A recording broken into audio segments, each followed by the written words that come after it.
Okay, suppose हमें क्या करना है कि हमारे एंड्रॉयड एप्लीकेशन में जो पीडीएफ है वो डाउनलोड तो करना है यूआरएल के थ्रू, पर वो जो यूआरएल है मतलब मेरा जो पीडीएफ है वो सर्वर पे ना डालते हुए मैंने गूगल ड्राइव पे डाला, बिकॉज सर्वर पे मैं बहुत सारी पीडीएफ डालूंगा तो वो लोड हो जाएगा। और हमें गूगल ड्राइव में फ्री में 15 GB मिलता है, 15 GB मिलता है, यू कैन सी मेरा 4 GB हम्म। ऑक्यूपाइड हो गया और अराउंड 15 GB हमें मिलता है टोटली। तो हम क्या करते हैं सारी की सारी पीडीएफ्स को हम अपलोड कर देते हैं यहाँ पे नोट्स में, है ना, गूगल ड्राइव में, जिसको हम इजीली एक्सेस कर सकते हैं। तो क्या करेंगे इसके अंदर की जितनी भी पीडीएफ्स है इनको हम एक्सेस करना सीखेंगे कि यार इसको मैं अगर लोड करा दूँ डायरेक्टली मेरे क्या नाम है एप्लीकेशन में तो अच्छा हो जाएगा। तो हम क्या करेंगे ये वाले जो पीडीएफ है इनको एक्सेस करना सीखेंगे। अगर मैं इसको क्या करता हूँ इसकी लिंक जनरेट करता हूँ, कैसे करेंगे, गेट लिंक, फिर से मैं एक बार दिखा देता हूँ हम्म। इसको, डन, ठीक है। अगर इसकी लिंक चाहिए राइट क्लिक करके गेट लिंक।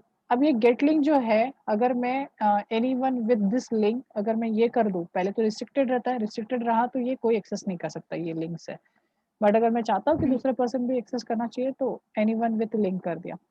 अब ये लिंक मैं अगर आपको व्हाट्सएप पे दे दूं तो आप ये फाइल ना ओपन करके देख सकते हो, ठीक है। अगर यहाँ पे मैं कॉपी पेस्ट कर दूं ये यूआरएल को तो आपको दिखेगा कि ये जो मेरी पीडीएफ है ये मेरी ओपन हो रही है, बट ये फाइल मेरे हम्म। एज अ एंड्रॉयड एप्लीकेशन के अंदर यूज करने लायक नहीं है, मतलब मैं ये प्रोजेक्ट में डायरेक्टली यूज नहीं कर सकता। उसके लिए मैं यहाँ पे new folder, okay, new notepad में ओपन करता हूँ, नोटपैड, ठीक है, इसी में मैं दिखा देता हूँ, ये मेरा नोटपैड में वर्क कर रहा था। सो यहाँ पे मैं थोड़ा, हाँ, तो यहाँ पे अगर मैं यूआरएल ये ओपन करके दिखाऊँ तो ये यूआरएल कुछ इस तरीके से है, एंड ये यूआरएल कुछ इस तरीके से है, बट ये यूआरएल अगर आप अपने इसमें डायरेक्टली डाल दोगे आपके एंड्रॉयड प्रोजेक्ट के अंदर, हमारा जो यूआरएल वाला वेरिएबल था उसमें, तो ये डाउनलोड नहीं होगा। अगर आप चाहते हो कि गूगल ड्राइव में रखी हुई फाइल को डाउनलोड होना चाहिए तो आपको थोड़ा सा यूआरएल पैटर्न को चेंज करना पड़ता है। ये है वो यूआरएल जिसको आपको यूज करना पड़ेगा अगर आपको गूगल ड्राइव से चीजों को डाउनलोड करना है तो दिस वन। अगर अब इसमें क्या होता है, इसमें आईडी पास करना पड़ता है। अब ये आईडी क्या होता है, ये एक्चुअली अगर आप देखोगे आपके यूआरएल में, अगर आप बहुत सारी फाइल्स अगर आप करोगे ना, बहुत सारी फाइल्स की यूआरएल लेके आता हूँ तो आपको देखने को मिलेगा ये बीच का जो सेक्शन है जो एकदम अलग दिख रहा है, यूनिक दिख रहा है, ये यूनिक चीज जो है ना ये हमारे एक्चुअली फाइल का आईडी कहलाता है। तो इस फाइल की ये जो आईडी है इसको यहाँ पे अगर आप पास करोगे तो फिर हमारा यूआरएल रेडी हो जाएगा, फिर जाके हम गूगल ड्राइव की भी पीडीएफ को ओपन कर सकेंगे हमारे प्रोजेक्ट के अंदर, एंड्रॉइड एप्लीकेशन के अंदर। बस इतना ही करना है, हम्म। मतलब ये चीज फिक्स है, ठीक है, ये चीज हमारी फिक्स है।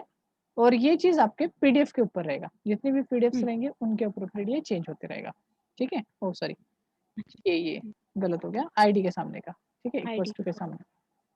तो हमने यही किया था, देखिए हमारे एप्लीकेशन में हमने क्या किया, इसको कॉन्स्टेंटली डाल दिया पीडीएफ लिंक पे, और हमने और एक स्ट्रिंग बनाई दैट इज स्ट्रिंग माय, और उसमें उस यूआरएल को डाल दिया, है ना, जो आईडी है उसको डाल दिए। नेक्स्ट क्या करेंगे आप, PDF link plus my PDF, हम ऐसा करेंगे। उससे क्या हो जाएगा, दोनों मिला के कॉन्कैट करके हम फिर ऐड करेंगे, तब जाके मेरी चीज डाउनलोड होंगी। देखिए नीचे में जब हम यूआरएल कर रहे हैं, यूआरएल से डाउनलोड कर रहे हैं यूआरएल, देखो यूआरएल फॉर्म कर रहे हैं तो क्या किया पहले, यूआरएल लिंक जो कि हमारा नॉर्मल सा लिंक है, और ये मेरी आईडी है, माय यूआरएल में क्या है, आईडी है, तो ये हमने अटैच हम्म। करके फिर पूरी लिंक क्रिएट की है। अब हमने ये फंक्शन बनाया था इस क्लास के अंदर, माय पीडीएफ डाउनलोड क्लास के अंदर, ये वाला, तो हम जब यहाँ पे डाउनलोड पीडीएफ के अंदर पास करते हैं तो यहाँ पे डिपेंड करता है कि आप जो पीडीएफ की आईडी पास करोगे वो वाली पीडीएफ को डाउनलोड कर देगा, इसलिए हमने उसको फंक्शन में रखा है, समझे। तो अगर हम्म। जो भी चीज हम्म। आएंगी वो इसमें आएंगी और फिर वो सारी चीजें डाउनलोड डाउनलोड करना चालू कर देगा। ये समझा अभी, हम्म। मतलब डिफरेंस समझा, बाकी उसमें और इसमें क्या डिफरेंस था, इतना ही डिफरेंस था, ठीक है। हम्म। मतलब ये पूरा फाइल जैसा का वैसा रहेगा, बस आपको यूआरएल पैटर्न जो है वो चेंज हो जाएगा। हाँ ठीक आपको है। कन्वीनियंट पड़े इसलिए मैं ये यूआरएल जो है मैं आपको फॉरवर्ड कर दूंगा, जब क्लास हो जाएगा तो मैं ये यूआरएल आपको भेज दूंगा, हाँ ठीक है। ओके, समझा ये, हाँ समझो। कोई सर एक बार प्रॉब्लम नहीं। कोड दिखाइए, थोड़ा देख लेते एक बार कोड। हाँ हाँ, ये कोड भी मैं आपको भेज दूंगा, ये कोड कौन सा मैं बताऊँ, ये वाला, ये मैंने पीडीएफ भेजा था ना आपको, ये वही वाला कोड है, हम्म।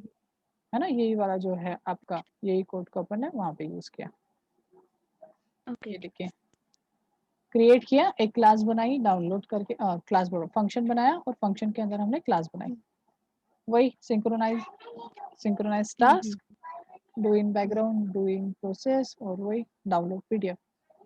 फिर डाउनलोड पीडीएफ का कोड और ओपन पीडीएफ का कोड, ओपन पीडीएफ की फाइल बना दी, कोड बना दिया, और ये ओपन पीडीएफ का, तो ये वाला ओपन पीडीएफ के लिए, बाकी download. Do in post progress में अपन क्या करेंगे, पोस्ट एग्जीक्यूट में ओपन पीडीएफ को कॉल करेंगे, फाइल का नाम बता देंगे।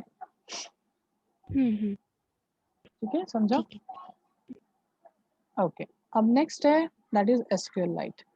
अब हम एसक्यूएल लाइट क्यों पढ़ते हैं, बिकॉज हमें डेटा को अभी स्टोर करके रखना है। हमारा जो डेटा है, हमें बार बार बहुत सारा अगर कुछ डेटा रहा तो उसको स्टोर करके रखना पड़ता है, कभी कभी लोकली। जैसे हम जो सबसे ज़्यादा एप्लीकेशन यूज़ करते हैं डे टू डे लाइफ में, वो है व्हाट्सएप।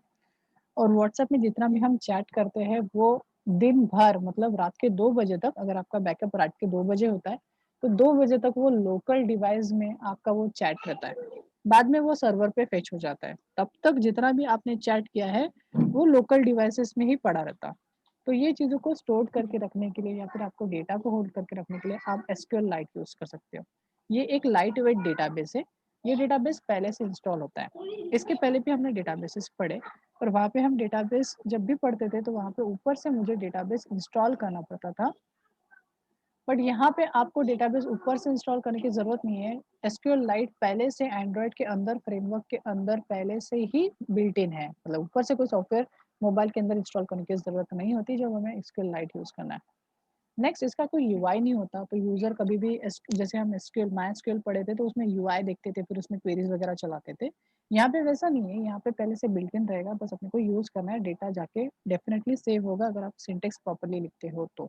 इसीलिए मैं कोर जावा में थोड़ा-सा दिखा देता हूँ कि क्या होता है एसक्यूएल एंड कैसे कम्युनिकेट करते हैं। प्रोजेक्ट कर लिया तो आपको अंडरस्टैंडिंग आ जाती है, बिकॉज़ एसक्यूएल लाइट में वैसा नहीं देख सकते, बिकॉज़ उसको यूआई नहीं होता। क्योंकि आप क्लाइंट के मोबाइल में जाके थोड़ी ना डेटा आप चेक करोगे कि डेटा सेव हो रहा है या नहीं हो रहा है ना?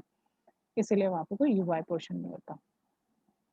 अब चलते हैं एसक्यूएल लाइट। एसक्यूएल लाइट के लिए हमें क्या करना पड़ेगा? सबसे पहले एसक्यूएल लाइट अगर आपको यूज़ करना है तो आपको एसक्यूएल लाइट ओपन हेल्पर, ये जो क्लास है इसकी यूज़ करना पड़ेगा। ये एक एब्स्ट्रैक्ट क्लास है एक्चुअल में। ये क्लास को एक्सटेंड करना पड़ेगा किसी कोई तो भी क्लास को, मतलब एसक्यूएल लाइट ओपन हेल्पर। अब ये क्या करता है, अब एब्स्ट्रैक्ट क्लास है तो एब्स्ट्रैक्ट क्लास बोला तो उसमें क्या होगी, एब्स्ट्रैक्ट मेथड होगी, जिसका यूज करके हम क्या कर सकेंगे, एसक्यूएल लाइट के साथ डील कर सकेंगे, कनेक्शन बिल्ड कर सकेंगे। अगर आप कोई भी क्लास में एक्सटेंड करते हो abstract SQL light open helper class, तो वहां पे आपको कुछ उसके अंदर की एब्स्ट्रैक्ट मेथड को ओवरराइड मारना पड़ेगा। कौन सी? सबसे पहले तो ये सीरियलाइजेबल को फॉलो करता है, मतलब ये जो क्लास है ये सीरियलाइजेबल को फॉलो करता है। डोंट वरी, सीरियलाइजेबल का मीनिंग होता है कि इसके अंदर भी एक क्या बोलते हैं कंस्ट्रक्टर है, ठीक है, मतलब इसके अंदर भी ये जो पेरेंट क्लास है एसक्यूएल लाइट ओपन हेल्पर, इसके अंदर एक डिफॉल्ट कंस्ट्रक्टर है। तो आपके क्लास में भी डिफॉल्ट कंस्ट्रक्टर होना चाहिए, या तो फिर अगर उसने पैरामीटराइज कंस्ट्रक्टर बनाया तो आपके इसमें भी पैरामीटराइज कंस्ट्रक्टर होना चाहिए। This is the meaning of serialisable. तो इसको लाइट ओपन हेल्पर में भी है, तो यहाँ पे भी आपको अपने क्लास का आपको कंस्ट्रक्टर कंपलसरी बनाना पड़ेगा, और अगर उसमें कंटेक्स्ट का कंटेक्स्ट है तो आपको भी कंटेक्स्ट का कंटेक्स्ट बनाना पड़ेगा। अब ये ऐसा क्यों होता है, बिकॉज आपको चाइल्ड क्लास से कुछ डेटा को पास ऑन करना है पेरेंट क्लास में, इसलिए ये फोर्सफुली आपको करने को बोलेगा। जैसे हम देखते हैं, यहाँ पे मैं क्या करता हूँ, ये जो प्रोजेक्ट है इसको थोड़ी देर के लिए मैं कर देता हूँ ओपन माय पीडीएफ प्रोजेक्ट, और यहाँ पे न्यू प्रोजेक्ट क्रिएट करते हैं और एसक्यूएल लाइट का हम प्रोजेक्ट करके देखते हैं। न्यू, एम्प्टी, नेक्स्ट, एंड मेरा है एसक्यूएल लाइट, सो एसक्यूएल लाइट डे 1 कर देते हैं। तो this is SQL light day 1, बाकी डिफॉल्ट छोड़ते हुए अपन आगे बढ़ते हैं। फिनिश कर देता हूँ, तब तक हम आगे की बातें करते हैं। ठीक है, तब तक ओपन होता है, तब तक हम जाके कोड देखते हैं। ओके, तो सबसे पहले तो उसके अंदर का कंस्ट्रक्टर। अब इसका जो पेरेंट क्लास का कंस्ट्रक्टर है ये 3 आर्गुमेंट लेता है। सबसे पहला, कौन से एक्टिविटी में आपको करना है उस एक्टिविटी का कंटेक्स्ट, कंटेक्स्ट मतलब उस एक्टिविटी का ऑब्जेक्ट चाहिए हमें, ठीक है। कंटेक्स्ट इज एप्लीकेशन कंटेक्स्ट हम जो यूज करते हैं, या फिर दिस पास कर सकते हो आप, या फिर आप मेन एक्टिविटी डॉट दिस पास करते हो, तो वो तीनों जो चीज है वो करंट एक्टिविटी का ऑब्जेक्ट कहलाता है, जहाँ पे आप यूज करना चाहते हो एसक्यूएल को। नेक्स्ट होता है डेटाबेस का नाम, आप क्या डेटाबेस का नाम रखना चाहते हो, तो सेकंड चीज is a database name. Third, future use के लिए जब भी आपको नल दिखे, यार कोई आर्गुमेंट डाल तो रहे पर वो नल है, तो याद रखना है कि वो अभी उसके रिलेटेड कोई कोड नहीं हुआ, इसीलिए वहां पे नल डाला जा रहा है, तो यहाँ पे थर्ड पैरामीटर जो है वो नल है। फोर्थ पैरामीटर वर्जन होता है कि आपके डेटाबेस का वर्जन क्या है, मतलब आप अपने एप्लीकेशन के लिए जो वर्जन बना रहे हो वो पहला वर्जन है, दूसरा वर्जन है या तीसरा वर्जन है, ये हमारे ऊपर डिपेंड है। अभी हम जस्ट अभी बना रहे हैं तो हमारा फर्स्ट वर्जन ही होने वाला है। अगर जैसे मैं मेरा एप्लीकेशन एक बार अनइंस्टॉल हो गया और फिर से इंस्टॉल हो रहा है, तो मैं क्या कर सकता हूँ, मेरे डेटाबेस का वर्जन 2 क्रिएट कर सकता हूँ, जैसे कि व्हाट्सएप भी करता है। व्हाट्सएप में डेटाबेस वर्जन 1 बनता है, 2 बनता है। ठीक है, मैं आपको एक्चुअल में भी दिखाऊंगा कि हाँ उसमें ना बहुत सारे वर्जन बनते हैं डेटाबेस के। तो वो क्या करता है, जब भी उसको लगता है कि एक डेटाबेस बहुत ज्यादा हेवी हो गया, बहुत डेटा आ गया, तो वो क्या करता है, उसका वर्जन 2 क्रिएट करता है, वर्जन 3 क्रिएट करता है। इससे क्या होता है, लोडिंग टाइम कम हो जाता है, बिकॉज यूजर उसको पता है यूजर इतना पीछे में भी उसका सर्च करने नहीं जाएगा, इसीलिए वो क्या करता है, ये चीज करता है। और अगर गया भी तो वो लोडिंग इफेक्ट आपको देखने को मिलता है, आप जब स्क्रॉल करते हो तो एक टाइम के बाद वो घूमता है, भले ही आपके लोकल इसमें ही डेटा है, बट वो लोड जो लेता है, तो लोडिंग टाइम में वो क्या करता है, प्रीवियस डेटाबेसेस को कनेक्ट करता है, तो इसके यूज करके आप नए नए डेटाबेस बना सकते हो वर्जन। हमने अभी फिलहाल के लिए 1 रखा है बिकॉज वर्जन 1 है। उसके बाद इसके अंदर एसक्यूएल लाइट ओपन हेल्पर के अंदर कुछ एब्स्ट्रैक्ट मेथड है, कौन सी, ऑन क्रिएट ऑन अपग्रेड। कौन सी मेथड है, ऑन क्रिएट ऑन अपग्रेड, जो ये 2 मेथड है, ये पहले से प्री डिफाइंड उसके अंदर एब्स्ट्रैक्ट है। अगर मैंने एब्स्ट्रैक्ट बोला हो तो उसको बॉडी नहीं होगी, ऑफकोर्स बात है, तो उसको बॉडी देनी पड़ेगी चाइल्ड क्लास में, तो मेरी चाइल्ड क्लास है माई डीबी हेल्पर, आपको जो नाम देना है आप दे सकते हो। ठीक है, अब ये क्लास इसलिए बनाया कि मैं डेटाबेस से रिलेटेड वर्क कर सकूं। यहाँ पे जो 2 मेथड है, इन 2 मेथड का कुछ तो यूज है, पहला है ऑन क्रिएट और दूसरा है ऑन अपग्रेड। पहले हम ऑन अपग्रेड की बात करते हैं।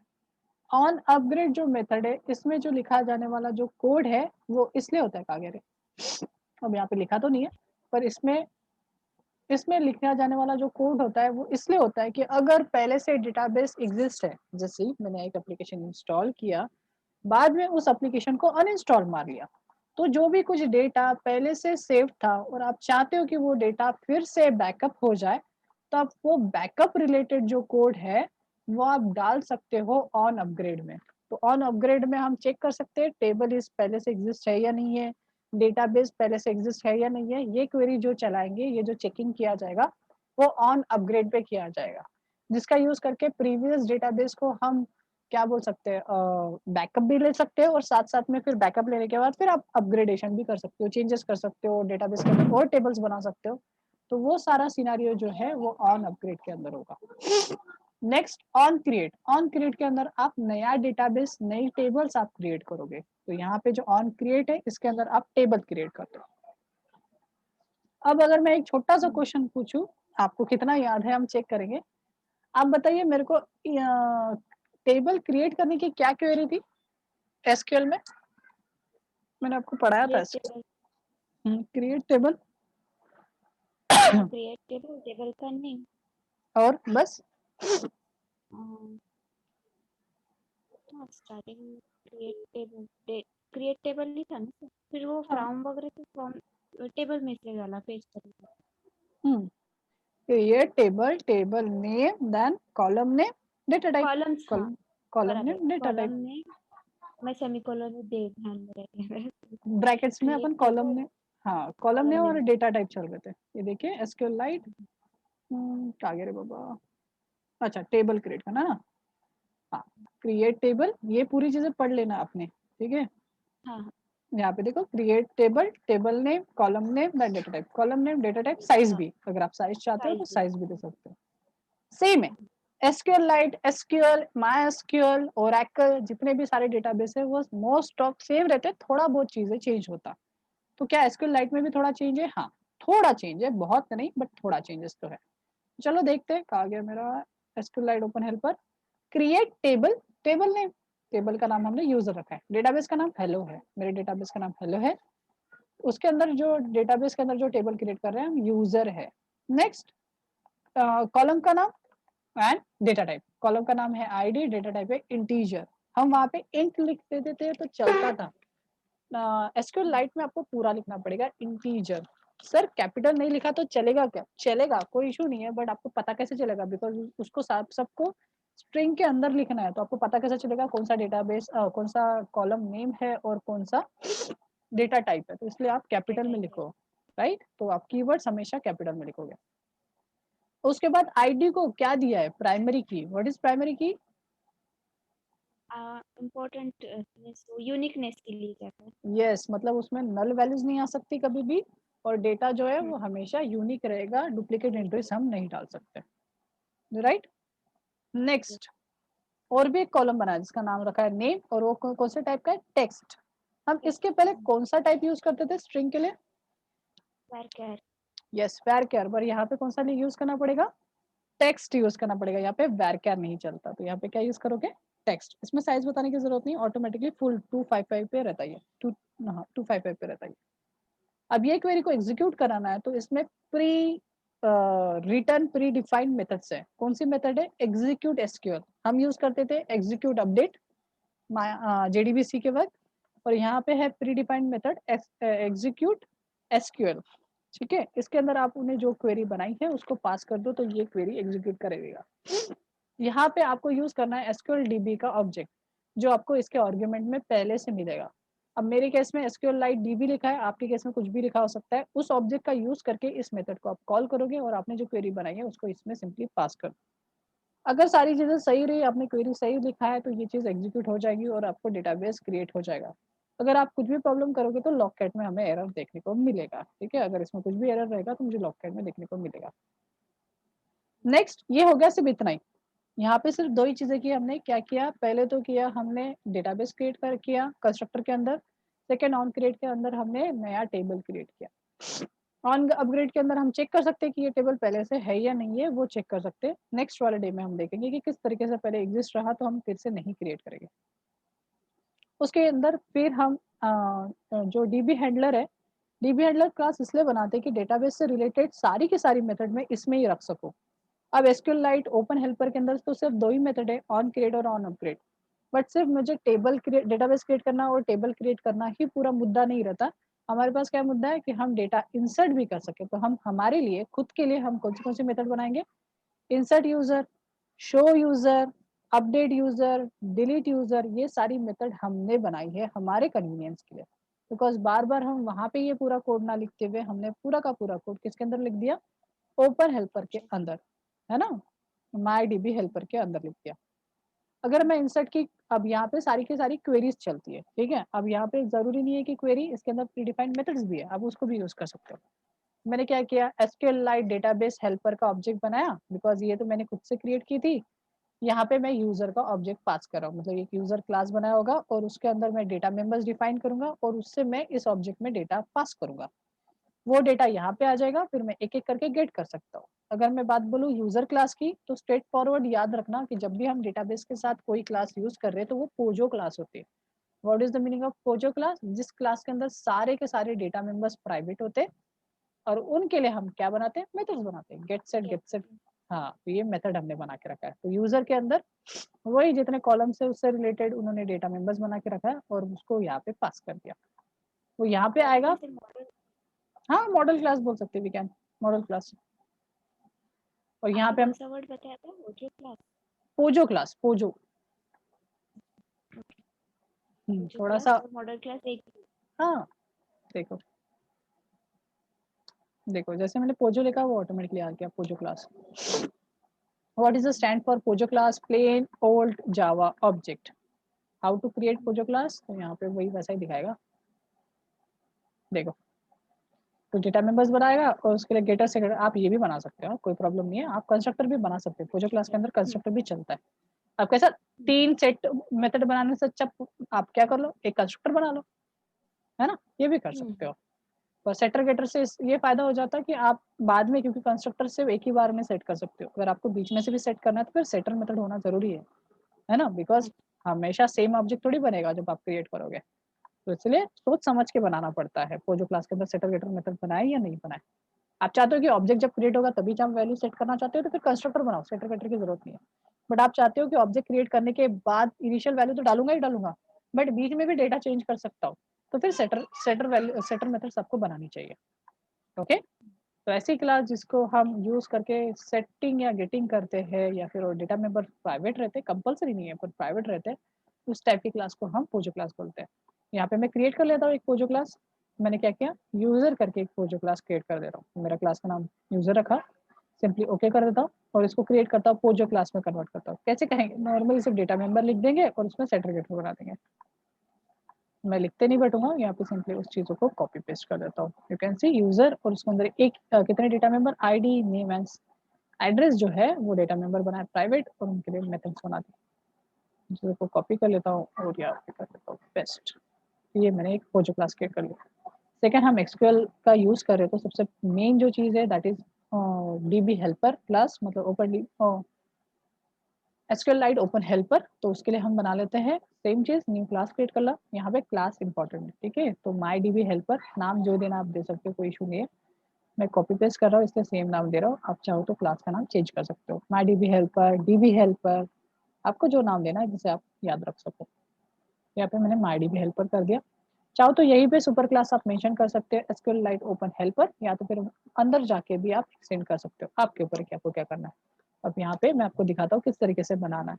एक्सटेंड करना एसक्यूएलाइट ओपन हेल्पर, यहाँ पे बहुत सारे आएंगे तो याद से ध्यान से आप इंपोर्ट करना। सो एसक्यूएलाइट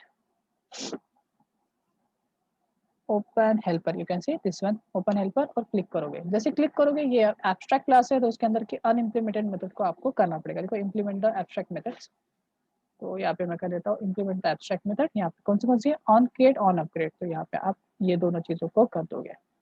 देखो अभी भी एरर दे रहा है बिकॉज इसके अंदर एक कंस्ट्रक्टर है, बिकॉज एसक्यूएलाइट ओपन हेल्पर सीरियलाइजेबल को सपोर्ट करता है तो उसके अंदर एक कंस्ट्रक्टर है, तो आपको कंस्ट्रक्टर लेना पड़ेगा। अच्छा, एक कंस्ट्रक्टर नहीं है, तीन कंस्ट्रक्टर है, उसमें से आपके ऊपर है कि आपको कौन सा लेना है। तो मैं ये ले रहा हूँ कंटेक्स्ट, देन स्ट्रिंग नेम मतलब डेटाबेस का नाम, and then factory cursor factory. अच्छा, जो थर्ड मेथड है वो है फैक्ट्री कर्सर फैक्ट्री जो कि अनयूज्ड है, एंड वर्जन तो हम ये वाला करेंगे। यहाँ पे मैंने ये वाले को ओपन कर दिया, ठीक है। तो यहाँ पे ये चीज़ है, तो नेम ये जो चीज़ है इसके आर्गुमेंट में आएगा और फिर वो पास करेगा बोल रहा। तो ऐसा कुछ नहीं होने वाला, मैं यहीं पे चीज़ें बना लूंगा। तो नेम मिला मुझे, ये मिला, ये तो यहाँ पे मैं ये चीज़ें यहाँ पे नहीं लूंगा, मैं मैन्युअली पुट कर दूंगा इस चीज़ों को। तो मैं यहाँ से डिलीट करो, बिकॉज फिर अगर मुझे माईडीबी हेल्पर का ऑब्जेक्ट बनाऊंगा तो मुझे ये इतने सारे वैल्यूज पास करना पड़ेगा, तो मैं नहीं चाहता। तो यहाँ पे तो पहले मैं नल लिख लेता हूँ और नेक्स्ट वर्जन में मैन्युअली 1 डाल रहा हूँ, ठीक है। आप चाहो तो जहाँ ऑब्जेक्ट बनाएंगे माईडीबी हेल्पर का वहां से भी इतनी वैल्यूज पास कर सकते हो, पर नहीं चाहता हूँ मैं इतना सारी वैल्यूज वहां से पास करना, बस यही से। और यहाँ पे डेटाबेस भी अगले वाले को नहीं देना चाहता, मैं मैन्युअली लिखना चाहता हूँ यहाँ पे हार्ड कोडेड। तो मैं सिर्फ कंटेक्स्ट का ऑब्जेक्ट रन दूंगा और यहाँ पे डेटाबेस का नाम मैं खुद बता दूंगा। तो मैं यहाँ पे डेटाबेस का नाम हेलो दे रहा हूँ। तो दिस इज माई डेटाबेस नाम। आप चाहो तो आप ये भी दे सकते हो एस्ट्रिक डीबी, या फिर आपको जो डेटाबेस का नाम रखना है आप यहाँ पे मेंशन कर सकते हो। मैं भी वो कोड के साथ साथ चल रहा हूँ, तो यहाँ पे मैं हेलो रख रहा हूँ।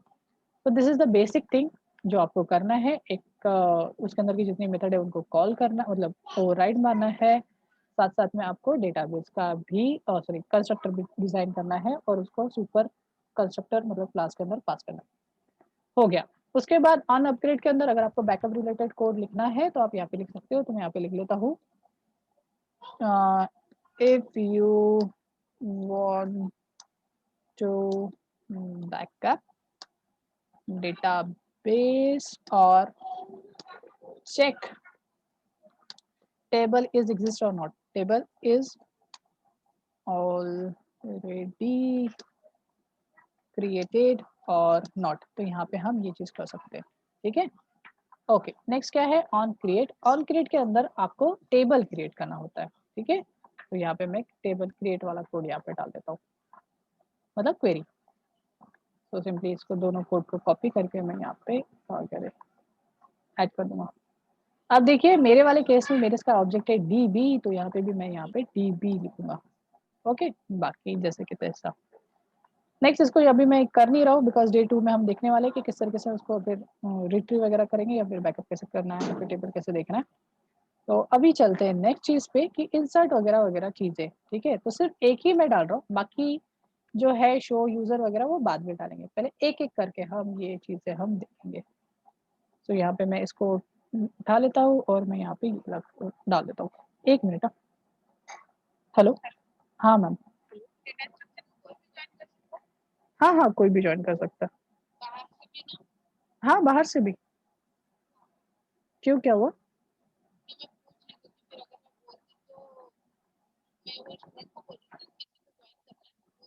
हाँ, ठीक है ना, ठीक है। पर पहले रजिस्ट्रेशन करना है उसके लिए। हाँ हाँ, ठीक है, वही सेम एडमिशन वाला, ठीक है। हाँ मैम, अगर आपको भी डेटा स्ट्रक्चर पढ़ना है तो फ्री में चल रहा है डेटा स्ट्रक्चर सी वाला पढ़, ठीक है। अच्छा, तो उसकी क्लासेस चल रही है फ्री। रजिस्ट्रेशन करना पड़ेगा। हाँ, नॉर्मल सा गूगल फॉर्म है, उसमें डिटेल डाल दो। आपने नहीं भी डाला तो भी चलेगा, बिकॉज आप लोग तो पहले से हो ना, हमारे पास आपका डिटेल है पहले से। आप चाहते हो किसी दोस्त को देना तो उसको भी दे सकते हो, फ्री है, कोई कॉस्ट नहीं है उसका, ओके, ठीक ठीक है। है। पर मैं नहीं पढ़ाऊंगा, प्रिंसी मैम करके वो पढ़ाएंगे, अच्छा, ओके। सेम ही पढ़ाते हैं, मतलब मैंने देख के रखा है, ओके।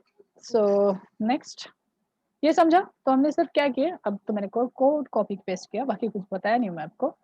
अगर आपको डेटाबेस से रिलेटेड कुछ भी करना है तो सबसे पहले आपको SQLite डेटाबेस का ऑब्जेक्ट क्रिएट करना पड़ेगा, जो कि क्रिएट होता है गेट राइटेबल डेटाबेस के थ्रू, ठीक है। तो जब भी आपको ये कोड करना है, मतलब इंसर्ट अपडेट कुछ भी करना है, तो सबसे पहले डेटाबेस का ऑब्जेक्ट बनाना पड़ेगा। जब आपका ऑब्जेक्ट बन जाए फिर आप उनके उसके अंदर की मेथड को कॉल कर सकते हैं। अब यहाँ पे मैं इंसर्ट करने के लिए मैं इंसर्ट की क्वेरी भी लिख सकता था। कौन सी क्वेरी है बताइए मैम? यस, इंसर्ट की क्वेरी क्या है? Insert insert into table name, hmm, और उसके फिर जो कॉलम्स है, कॉलम्स के जो आईडी थे, वैल्यूज। नेम, उसके हिसाब से वैल्यूज। हाँ, वैल्यूज करके कीवर्ड यूज करते हैं, देन ब्रैकेट में वैल्यूज हम पास करते हैं, या तो फिर फुल एक कॉलम्स के नाम बताते हैं, फिर वैल्यूज लिखते हैं, फिर हम चीजें पास करते हैं। आपको दिखा देता हूँ मैं, थोड़ा याद आ जाएगा आपको।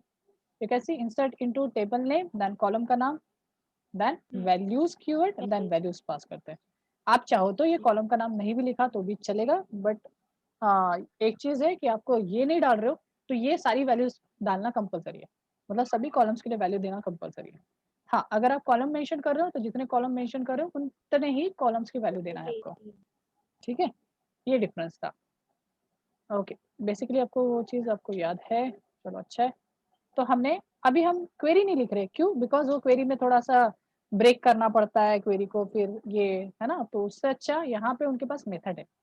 तो आपको यूज करना पड़ेगा कंटेक्स्ट वैल्यू। कंटेक्स्ट वैल्यू क्या करता है, वो कॉलम का नाम और हमारे डेटा मेंबर का नाम को मैच करेगा। तो कैसे करेगा हम बताएंगे। पुट एक मेथड है उसके अंदर, पुट के अंदर आप कॉलम का नाम बताओ और फिर जो वैल्यू आपको ऐड करना है वो डाल दो। तो यहाँ पे हम यूजर से गेट आईडी कर दिया, तो जो भी यूजर ऑब्जेक्ट के अंदर हमने रखा होगा आईडी, वो यहाँ पे आ जाएगा और वो इस कॉलम में चला जाएगा।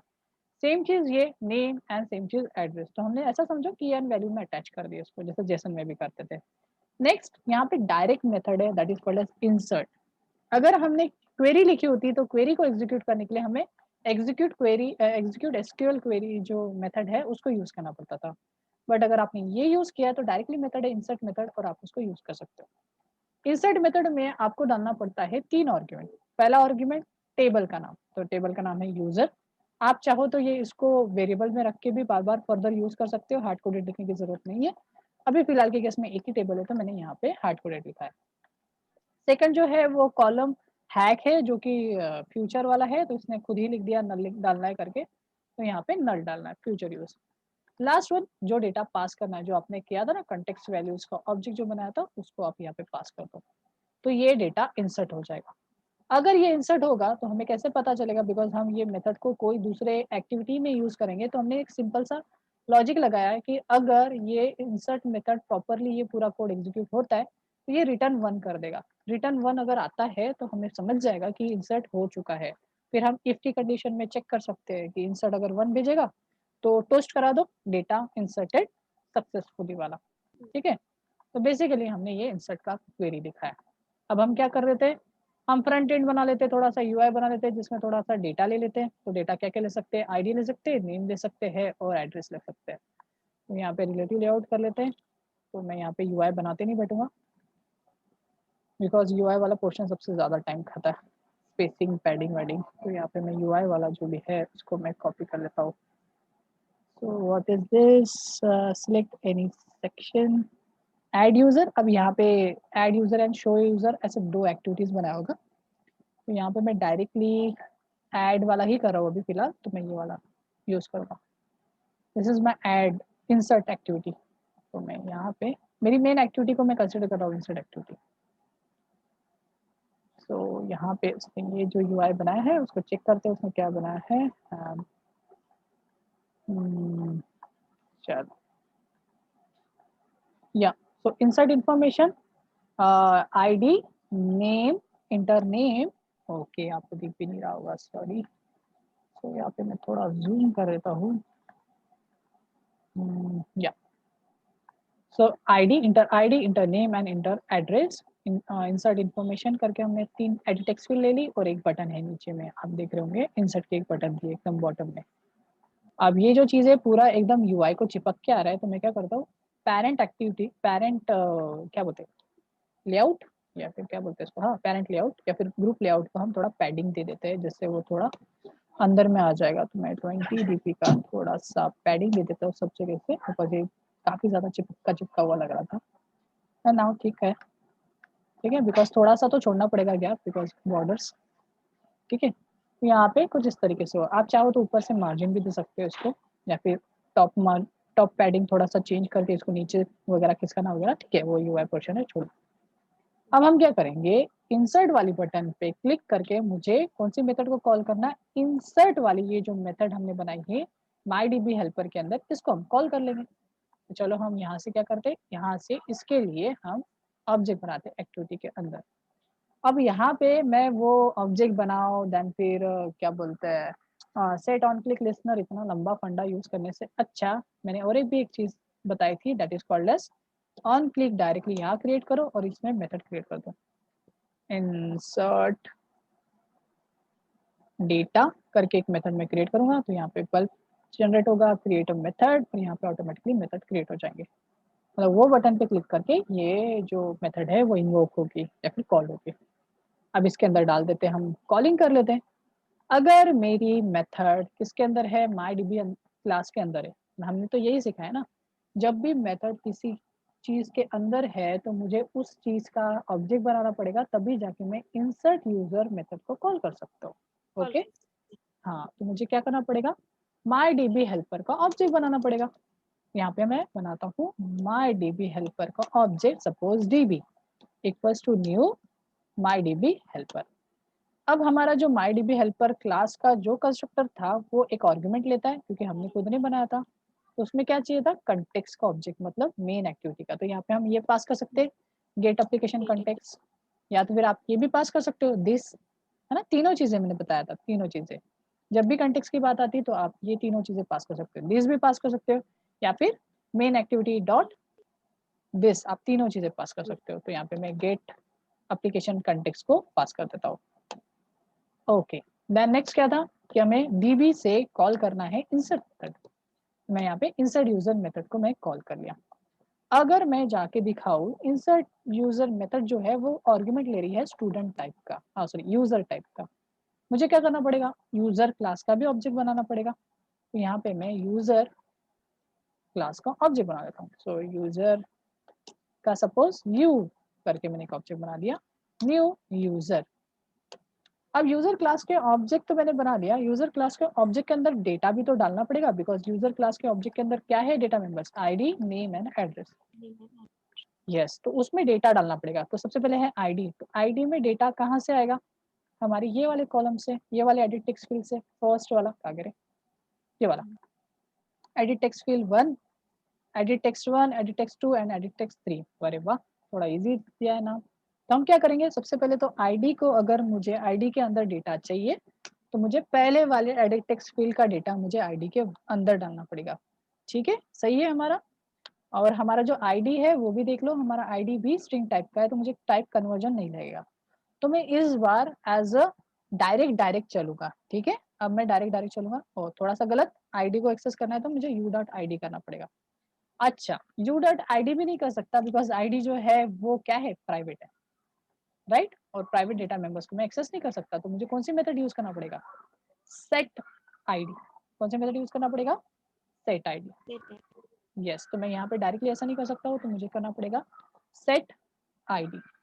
सेट आईडी के अंदर जो डेटा डालना है वो कहाँ से आएगा, वो आएगा एडिट टेक्स्ट फील्ड से। तो यहाँ पे मैं डायरेक्ट शॉर्टकट कर रहा हूँ, यहाँ पे मैं करूँगा फाइंड व्यू बाय आईडी, यहाँ पे डालूंगा R dot I D dot. अब आपको आदत लगानी पड़ेगी, कि आपको समझ में नहीं आ रहा है तो भी फोर्सफुली समझना पड़ेगा कि मैं करना क्या चाहता हूँ।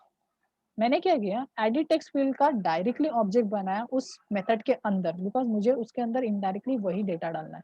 और यहाँ पे सिंपली मैं गेट टेक्स्ट मेथड को कॉल कर दूंगा, जिससे क्या होगा, जो भी डेटा आप डालोगे एडिट टेक्स्ट फील्ड के बाहर से ऊपर वो गेट हो जाएगा, ठीक है। तो this is get text method find view bye ID. क्या हो गया, बाहर से ब्रैकेट कौन से ब्रैकेट के बाहर, लास्ट वाला नहीं ना, ओके, टेस्ट करते हैं इसको।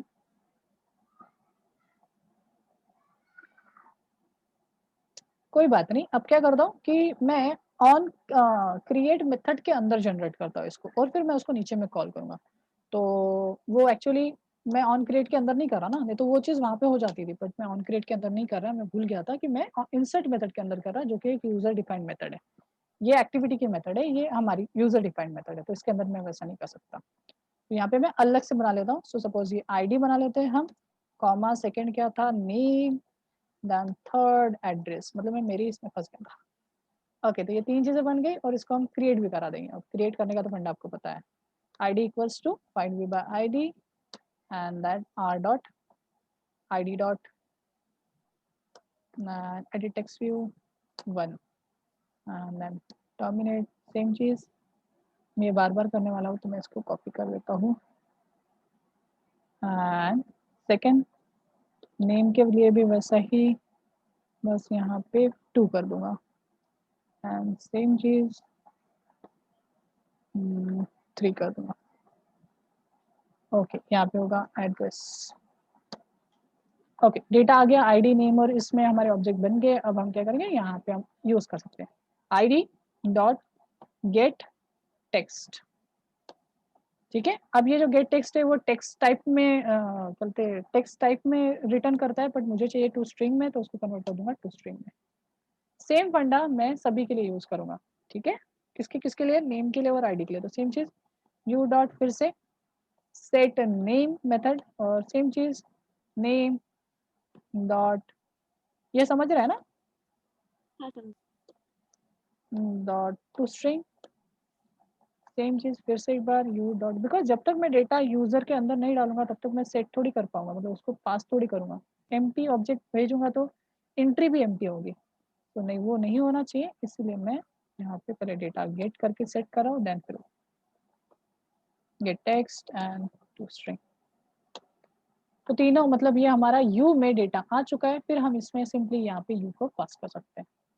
ओके, अब ये जो इंसर्ट मेथड है, हमने देखे थे कि इंसर्ट मेथड को वहां से हमने रिटर्न किए थे, है ना, इन टाइप में रिटर्न किए थे, तो जिसका यूज करके हम चेक कर सकते कि डेटा इंसर्ट हुआ या नहीं हुआ है। तो हम यहाँ पे एक वेरिएबल बना लेते हैं, वेरिएबल ए इक्वल्स टू, अगर डेटा इंसर्ट होता है तो ए के अंदर 1 आएगा, बिकॉज हमने वहां से रिटर्न किया।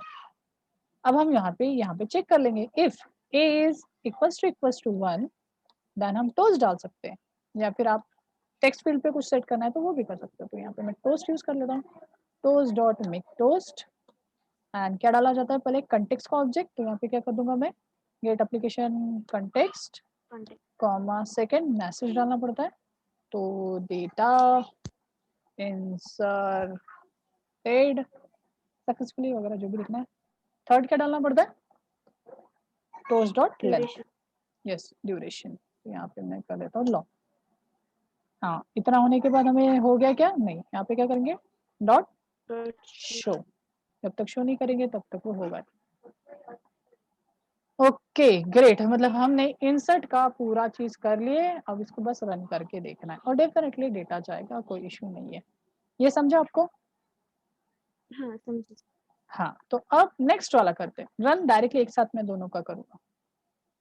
अब क्या करते हैं कि ये जो चीज मैंने की है इसके अंदर, किसके अंदर की है, मेन एक्टिविटी। तो मेन एक्टिविटी के बाद और एक एक्टिविटी करेंगे जहाँ पे हम डेटा को देखेंगे, शो करेंगे कि जो भी एंट्री डाली है उनको हम देखना भी चाहते हैं। तो यहाँ पे मैं थोड़ा फंडा चेंज कर रहा हूँ, यहाँ पे मैं और एक बटन डाल देता हूँ, ठीक है। अब यहाँ पे इंसर्ट इंसर्ट नहीं, यहाँ पे शो कर देता हूँ। सो आपने जितना भी डेटा डाला है, आप शो बटन पे क्लिक करके आप नेक्स्ट एक्टिविटी पे जाके ऊपर जाके देखोगे, ठीक है। तो यहाँ पे हम अब देखो ये ओवरलैप हो रहा है, तो मैं कैसे करूँ, तो मैं इसको हटा देता हूँ, बॉटम हटा देता हूँ एंड यहाँ पे बिलो कर देता हूँ, ठीक है। बिलो आईडी, अब मेरे को ना ये लीनियर को आईडी देना पड़ेगा, आईडी, बिकॉज इसके नीचे रखना ना मुझे, तो मेरे को इसको आईडी देना पड़ेगा। ID equals to ID linear layout 1, so li1 दे दिया मैंने और यहाँ पे li1, ठीक है। ठीक है, अब वो पैडिंग वैडिंग आप समझ गए ना कि क्या ही करने वाले उसमें। अब ऊपर से मार्जिन वार्जिन दे दो, top margin suppose 50 dp, okay. तो ये हमने बना दिया और नीचे वाला जो है वो शो है, सो शो डेटा। तो ये नेक्स्ट एक्टिविटी पे जंप करेगा इनडायरेक्टली। तो इसके ऊपर क्लिक करके हम पूरा डेटा देखना चाहते हैं, सेव करते हैं और एक न्यू एक्टिविटी क्रिएट कर लेते हैं। सो न्यू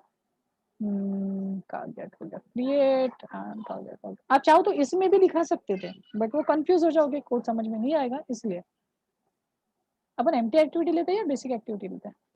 एम्प्टी यस, मैं खुद भूल गया था। Empty activity, show activity, show. Okay, तो एज ए असाइनमेंट मैं क्या कर रहा हूँ, आपको असाइनमेंट में दे रहा हूँ कि आपको सेम इसमें, मतलब इसी के नीचे जगह है ना हमारे, इसी एक्टिविटी के नीचे जगह है, तो आप जो भी कुछ एंट्री डालोगे वो यहाँ पे दिखना चाहिए सेम एक्टिविटी में। दूसरे एक्टिविटी में जाने की जरूरत नहीं, ऐसे एंट्री करेगा तो डायरेक्टली आ जाना चाहिए और रियल टाइम में आना चाहिए, मतलब यहाँ से इंसर्ट बटन पे क्लिक करते ही वो आ जाना चाहिए। ऐसा क्यों बोल रहा हूँ, बिकॉज आपके केस में क्या होगा कि आप इंसर्ट करोगे ना वो डेटा दिखाएगा नहीं, पर आप एप्लीकेशन बंद करके फिर से चालू करोगे तो वो डेटा दिखाएगा, और इसमें थोड़ा लॉजिक लगाना पड़ेगा कि वो कैसे होगा, ठीक है। अगर आपने फंडा लगा लिया तो आपको पता है कि वो किस तरीके से होने वाला है। बता सकते हो कैसे होगा? इंसर्ट पे रन मींस इंसर्ट पे क्लिक करने के बाद डायरेक्टली वो इंसर्ट भी होना चाहिए, वहीं पे शो होना चाहिए। हाँ, नीचे में शो हो जाना चाहिए, वो जो टेबल आप बनाओगे नीचे में वहाँ पे वो शो भी हो जाना चाहिए। जैसे हम जो चीज़ में नेक्स्ट एक्टिविटी में कर रहा हूँ वो सेम उसी एक्टिविटी में करना है, जो प्रीवियसली एक्टिविटी क्रिएट की थी उसी में करना है। अब अच्छा, सबसे पहले तो मैं वो इंटेंट वाला मार देता हूँ, तो चलते यहाँ पे, और ये जो था इसमें ये जो ऑन क्लिक है उसको हटा के कर देता हूँ नेक्स्ट एक्टिविटी करके एक मेथड बनाएंगे। So yes, create create a method, यहाँ पे इंटेंट कर लेंगे। सो इंटेंट इक्वल्स टू आई, ठीक है। या फिर आप डायरेक्टली इसको स्टार्ट एक्टिविटी के अंदर भी डाल सकते हो। तो शॉर्टकट्स बता रहा हूँ मैं अभी, इसके बाद जितना भी कुछ बताऊंगा। क्या करते था, स्टार्ट एक्टिविटी ना, आई डॉट स्टार्ट एक्टिविटी करते थे शायद। अच्छा, तो हमें क्या करना पड़ेगा, इंटेंट न्यू इंटेंट डॉट, दो चीजें बतानी पड़ती थी, कहाँ से जाना है कहाँ पे जाना है। कहाँ से जाना है तो मेन एक्टिविटी से जाना है, good. Main activity dot this, कहाँ पे जाना है, show activity dot class, okay. और डॉट करके हम क्या करेंगे, स्टार्ट। ऐसे ही करते थे क्या? मीन्स दो बार एक तो आई का इंटेंट का ऑब्जेक्ट बनाते थे, फिर उसके बाद आई डॉट स्टार्ट एक्टिविटी। पर आजकल ये यहाँ पे डॉट करके स्टार्ट नहीं हो रहा है, पहले होता था। एक्टिविटी स्टार्ट होता है क्या? एक्टिविटी स्टार्ट नहीं, स्टार्ट एक्टिविटी। पर वो शायद से ये मेन एक्टिविटी के अंदर ही होता है, अगर बाहर से करना है तो फिर वही है पूरा ऑब्जेक्ट बनाओ। तो ट्राई करते हैं।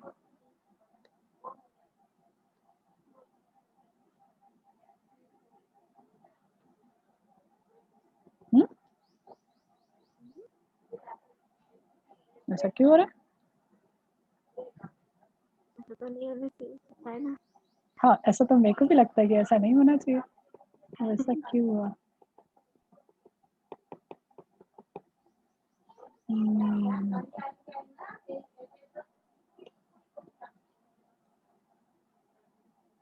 फिनिश एक्टिविटी दिख रहा है। अच्छा, ये स्टार्ट एक्टिविटी, ये है स्टार्ट एक्टिविटी। हाँ वो ऑब्जेक्ट से कॉल नहीं होता। हाँ, एक तो आई पास कर सकता वहाँ पे हूँ, आ या तो फिर ये इसको पूरे को इसके अंदर पास कर सकता हूँ। मतलब ये चीज वैसे भी इनडायरेक्टली देखा जाए तो वो आई ही है ना, आई के अंदर यही है, तो आप चाहो तो इसको डायरेक्टली इसके अंदर डाल सकते हो। तो मोस्ट ऑफ लोग यही करते हैं, ऑब्जेक्ट रेफरेंस नहीं बनाते लगता है, अगर एक ही बार यूज करना है तो वो डायरेक्टली ये कर देते हैं। बिकॉज आप अगर गिटहब के कोड देखोगे तो उसमें गिटहब के कोड देखोगे तो आपको ऐसा ही दिखेगा, वो लोग डायरेक्टली ऐसा ही कर देते हैं। एक ब्रैकेट कम हो गया। ओके, सेव एंड ये इंटेंट भी हो गया। तो हम अभी चलते शो एक्टिविटी। शो एक्टिविटी को डिजाइन करते हैं अभी। View activity is nothing but a show activity. अब यहाँ पे हम और एक चीज देख रहे हैं, that is called as tabbed table layout. Table मतलब वही रोज एंड कॉलम्स। अब ये इसके पहले इसलिए नहीं बताया बिकॉज डेटा क्या रखते थे, एरे का डेटा रखते थे, इसलिए यहाँ पे हम एसक्यूएल के वक्त इसको पढ़ते हैं। इसमें होते हैं सेल्स, इसमें क्या होते हैं रोज एंड कॉलम। टेबल की बात करते तो उसमें क्या होगा, रो होंगे और कॉलम्स होंगे। ओके, तो यहाँ पे मैं ये चीज को डाल देता हूँ। याद रखिए आपको जब ये यूज करना है तो आप लीनियर लेआउट को ज्यादा प्रेफर करेंगे। सर क्यों ऐसा, मैं रिलेटिव लेआउट को क्यों प्रेफर नहीं करेंगे, बिकॉज आपको स्क्रोल डालना है। आपको याद है आपको क्या क्या डालना है, स्क्रोल। और रिलेटिव लेआउट में स्क्रोलिंग नहीं होती, वो लीनियर के साथ ही होती है ना, क्योंकि एक से ज्यादा डेटा आ सकता है इसमें। तो इसलिए प्रेफर किया जाता है कि आप उसको लीनियर लेआउट के अंदर डालो। ऐसा नहीं है कि आप रिलेटिव में नहीं डाल सकते, फिर वो स्क्रोल नहीं होगा। ठीक है, हाँ ये कर सकते हो कि रिलेटिव बाहर डालो फिर लीनियर डालो, फिर चलेगा।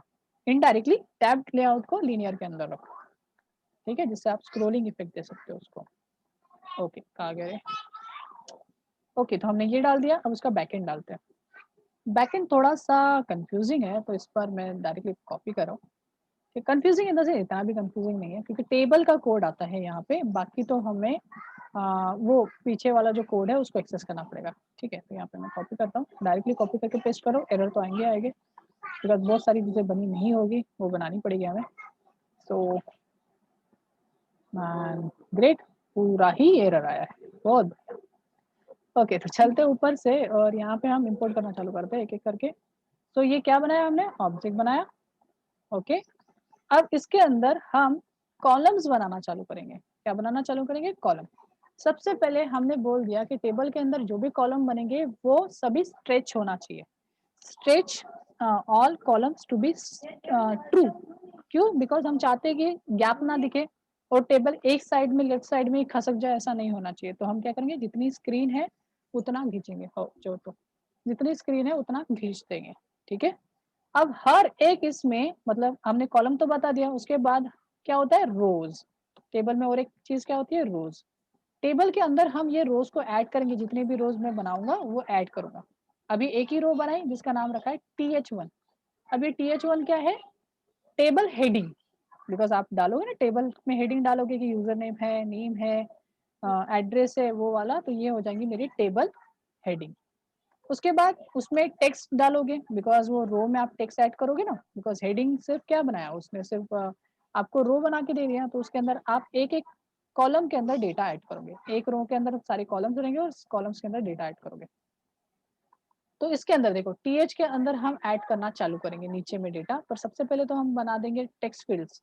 एक बनाई, दो बनाई, तीन बनाई, चार बनाई, ये पूरी डायनेमिक हमने टेक्स्ट फील्ड बनाई है और उसको टेक्स्ट सेट किया, पहला यूजर आईडी, दूसरा name, then address, then action.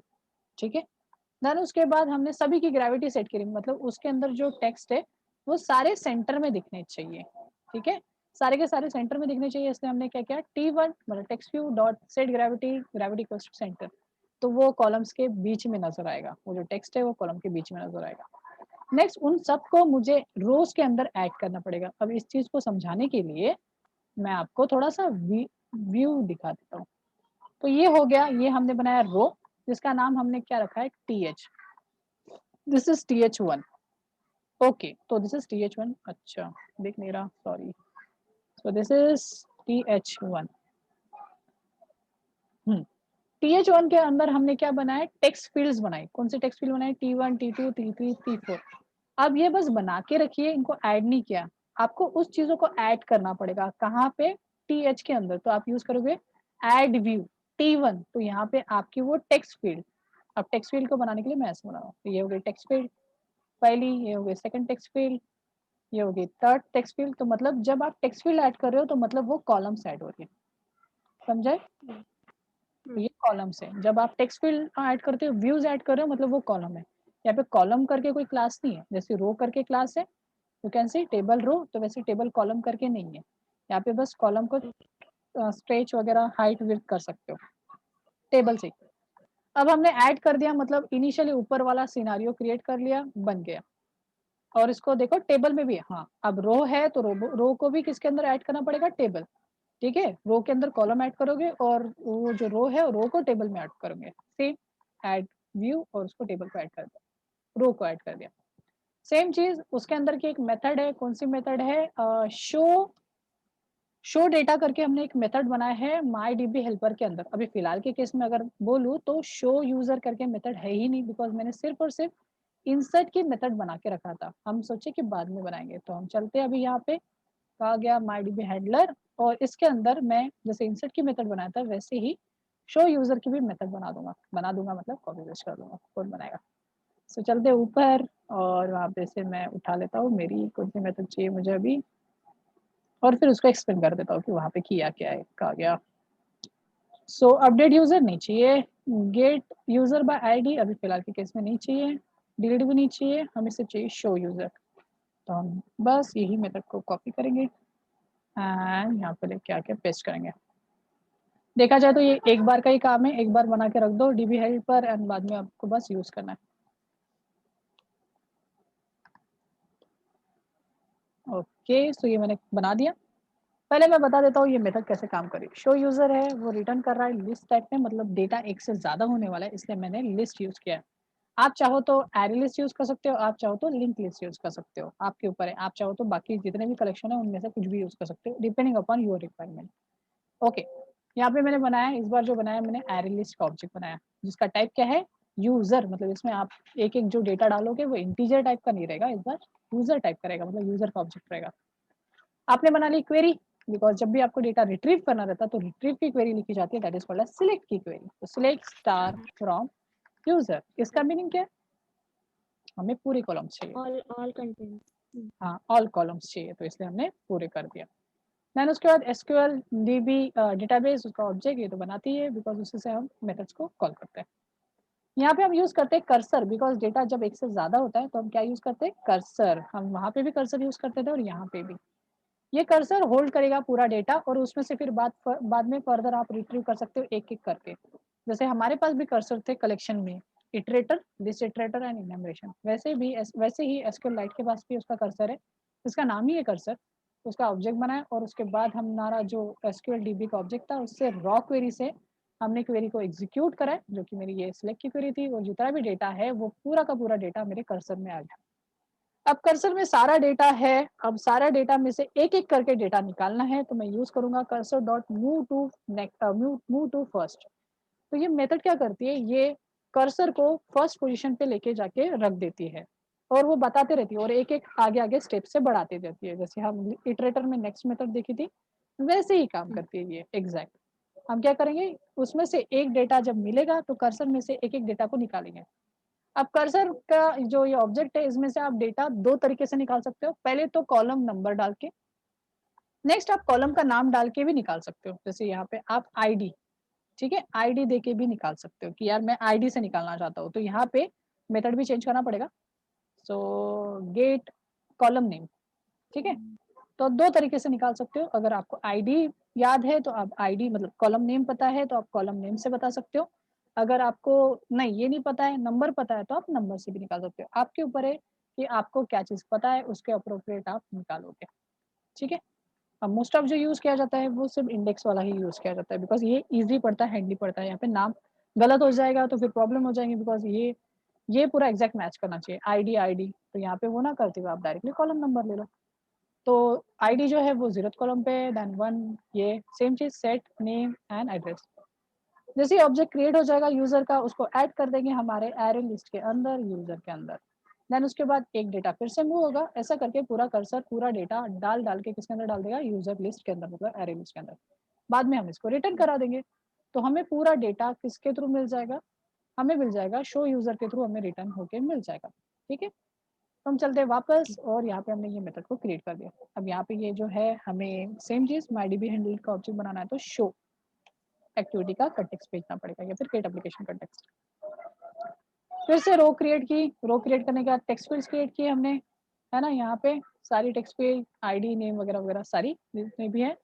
Then उसके बाद एक एक करके उसमें डेटा डालना चालू किया, ID, name and address, ID, name and address. यहाँ पे हमने और एक किया है एक्शन। अब ये एक्शन क्या होता है? एक्शन का मीनिंग है उसके अंदर मैं 2 चीज़ें डालने वाला हूँ, डिलीट एंड अपडेट, मतलब उसके साइड में आपको डिलीट और अपडेट की भी बटन दिखेंगी। आपको मैं दिखा देता हूँ अगर इसमें स्क्रीनशॉट होगा तो मे बी इसमें स्क्रीनशॉट होना चाहिए एंड यू कैन सी। यहाँ पे हमने डिलीट एंड अपडेट वाली भी बटन बनाई है, टेबल के अंदर ही। टेक्स्ट फील्ड है ये और टेक्स्ट फील्ड के ऊपर हम लिसनर डालेंगे। तो यूज़र यही से ये एंट्री को डिलीट कर सकता है, डिलीट और अपडेट कर सकता है, ठीक है? तो बेसिकली हम वापस चलते हैं। अब फिलहाल के केस में हम अपडेट और डिलीट वाली फंक्शनलिटी नहीं दे रहे, तो उसका कोड हम डिलीट मार देंगे अभी फिलहाल के लिए। कल वाले सेशन में मैं करूँगा, बिकॉज़ बहुत शायद सेशन बहुत बड़ा हो गया, ठीक है? तो यहाँ पे कलर दिया है उसने, आपने देखा होगा, बाकियों को ग्रे दिया है और रेड एंड ग्रीन दिया है। आपको दिखा देता हूँ, डेटा का बैकग्राउंड ग्रे है और इसका रेड एंड ग्रीन है।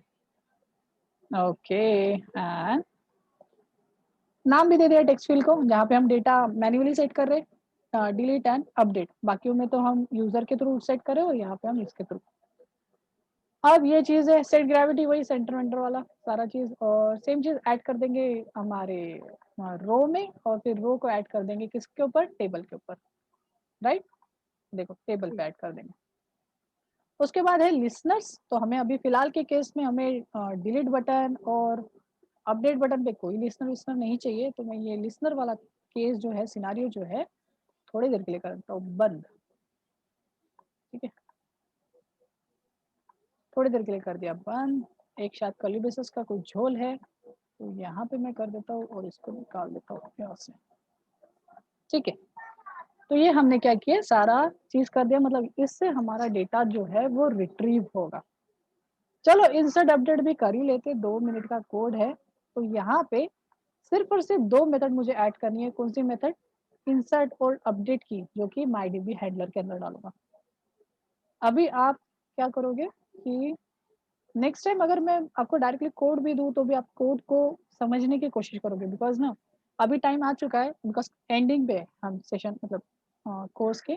तो आपको पता होना चाहिए कि कौन-सी चीज़ मेथड में क्या लिखा है, बिकॉज़ हमेशा मैं नहीं रहूँगा कि आपको मेथड के अंदर बताऊँगा, बिकॉज़ आप कोड कहीं न कहीं से कॉपी करोगे या फिर समथिंग जहाँ से भी मिल जाए, है ना? नहीं सर, अभी मैं क्या करती हूँ, कॉपी पेस्ट तो करती हूँ नहीं, लगे तो देखती हूँ, अगर पूरा देख लेती हूँ, पहले जितना याद आता है उतना हाँ, कोड लिखती हूँ। हाँ, भूल गई, जिस टाइम भूल गई हूँ वहां से फिर मैं देख लेती हूँ, फिर से लिखती हूँ, अपने हाथ से लिखती हूँ, कॉपी पेस्ट नहीं करती। सही है ना, सही है। यानी वो तो बहुत मुझे बढ़िया है, ध्यान में। क्योंकि कोड हाथों को एक पता होना चाहिए। ठीक है, अब हाँ। मेरे केस में कैसा है, मेरे को कैसा इतनी सारी टेक्नोलॉजी को करना है, तो मैं लर्न तो करते नहीं बैठूँगा ना, और ये चीज़ें कैसा इन फ्यूचर चेंज भी होती रहती है ना? तो ये सारी चीज़ें अपन लर्न नहीं कर सकते, या फिर अगर आप डे टू डे, जैसे आपको तो आपका टास्क एक ही रहेगा ना कि आप एंड्रॉइड यूज़र ही बनना चाहते हो या फिर एंड्रॉइड डेवलपर ही बनना चाहते हो, तो उस टाइम आप सही करो, ठीक है? बिकॉज़ प्रैक्टिस जितना करोगे उतना आपको कोड को जाके गूगल करने की ज़रूरत नहीं पड़ेगी। आपको पता रहेगा और उसको कस्टम भी कर पाओगे। मेरे को अगर करना है ना, मेरे को भागना पड़ेगा, ऐसा होता है। ठीक है? कि थोड़ा-सा देखने के लिए जाना पड़ेगा, अच्छा इसने ऐसे-ऐसे किया है तो फिर अपन ऐसे-ऐसे कर सकते हैं। तो यहाँ पे मैंने डिलीट यूज़र किया हूँ, delete user and update user के लिए भी एक मेथड बनाई है, नीचे होंगी कहीं, दिस वन अपडेट यूज़र। तो ये दोनों मेथड है, सेम चीज़ है, पुट वाला ही सेम कोड है, कोड्स में चेंज नहीं होता है। एंड डिलीट यूज़र में डिलीट की क्वेरी करा है और क्वेरीज़ को एग्ज़ीक्यूट किया है, बाकी कुछ भी नहीं है, ठीक है? अब ये हो गया। अब इसको हम कॉल करेंगे हमारे शो के अंदर से। तो मैं ये बस कमेंट को निकाल देता हूँ, तो बस, और इसको इंपोर्ट कर देते हैं, इंटेंस वगैरह को सबको इंपोर्ट। यहाँ पे जो है वो शो एक्टिविटी है, एंड सेम चीज यहाँ पे भी शो एक्टिविटी है। अब अपडेट के लिए वो नेक्स्ट वाले एक्टिविटी पे फेंकेगा। तो फिलहाल के केस में हम अपडेट जो है, अच्छा, डिलीट करके वो प्रीवियस वाली एक्टिविटी पे लेके चला जाएगा, ठीक है। तो या फिर सेम एक्टिविटी पे जंप कराएगा। तो यहाँ पे मैं शो एक्टिविटी पे ही जंप कराता हूँ कि अगर हो जाए तो वो, तो ये चीज क्या है मैं बताता हूँ। सर सेम एक्टिविटी से सेम एक्टिविटी पे क्यों जंप करा रहे हैं? इसका मीनिंग है कि आप उस पेज को रिलोड करना चाहते हो, रिफ्रेश करना चाहते हो। तो अगर आप यहीं से यहीं पे जंप करा रहे हो तो क्या होगा, प्रीवियस एक्टिविटी डिलीट हो जाएंगे फिनिश की वजह से, और सेम एक्टिविटी ओपन हो जाएगी। तो that is called as refresh. Next यहाँ पे हम अपडेट वाली एक्टिविटी पे जाने वाले हैं। तो अभी फिलहाल के लिए अपडेट एक्टिविटी करने नहीं वाले, तो इस कोड को थोड़ी देर के लिए कर देता हूँ कमेंट एंड सेव। बस हो गया शायद। अच्छा ये, अच्छा यहाँ तक था क्या, कमेंट यहाँ पे था, ये हटा देता। बस, तो ये था हमारा डिलीट का कोड। अपडेट का हम कल देखेंगे, अभी हो गया क्योंकि मेरे को भी थोड़ा खाना वाना खाना है। समझा ये इतना?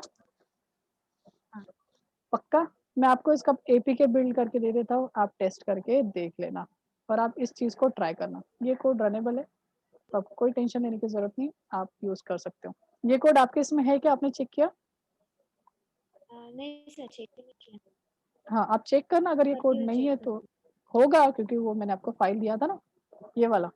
हाँ, तो उसमें इसके, एस्केलेट का है। हाँ फोल्डर है नीचे में, आप इसको चेक करना, क्योंकि कभी कभी ऐसा है कि कोई कोई फोल्डर में स्टूडेंट ने ये डेटा डिलीट किया है, ठीक है।